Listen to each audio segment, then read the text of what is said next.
kita berharap bagaimana supaya mutu pendidikan di Kabupaten Laceh Singkil ini lebih meningkat kembali, dan harapan kita kembali ini kan sebentar lagi ada UAS ini, baik itu dari tingkat SD sampai SMP. Tentu harapan kita peserta didik kita dapat melaksanakan dan mengikuti semua tahapan-tahapan ujian akhir tersebut. Mudah-mudahan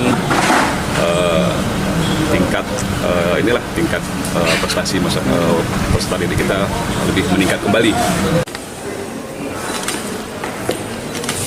Dalam rangka memperingati Hari Pendidikan Nasional. Lanjutkan.